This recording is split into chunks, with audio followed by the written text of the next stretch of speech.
প্রিয় দিনী ভাই ও বোনেরা, আসসালামু আলাইকুম।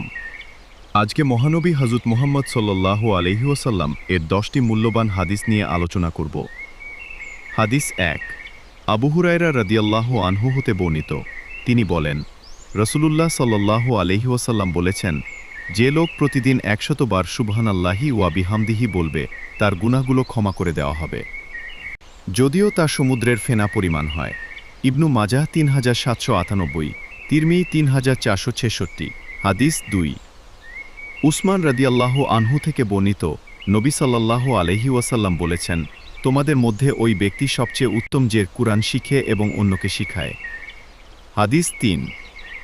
আবু হুরায়রা রাদিয়াল্লাহু আনহু থেকে বর্ণিত, রাসূলুল্লাহ সাল্লাল্লাহু আলাইহি ওয়াসাল্লাম বলেছেন, বান্দা যখন সিজদায় থাকে তখন তার রবের সবচাইতে নিকটবর্তী হয়, কাজেই তোমরা সিজদায় গিয়ে বেশি করে দোয়া কর। হাদিস 5। আবু হুরায়রা রাদিয়াল্লাহু আনহু হতে বর্ণিত, আল্লাহ রসুল সাল্লাল্লাহু আলাইহি ওয়াসাল্লাম বলেছেন, আল্লাহ যার মঙ্গল চান তাকে দুঃখ কষ্টে ফেলেন। হাদিস 6।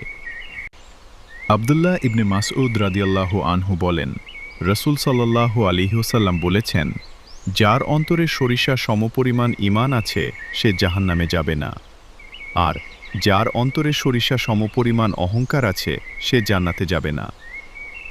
হাদিস 7। আবু হুরায়রা রাদিয়াল্লাহু আনহু হতে বর্ণিত, তিনি বলেন, রাসূলুল্লাহ সাল্লাল্লাহু আলাইহি ওয়াসাল্লাম বলেছেন, মুনাফিকের আলামত 3টি। 1. যখন কথা বলে মিথ্যা বলে। 2. যখন অঙ্গীকার করে ভঙ্গ করে। এবং 3. আমানত রাখা হলে খিয়ানত করে।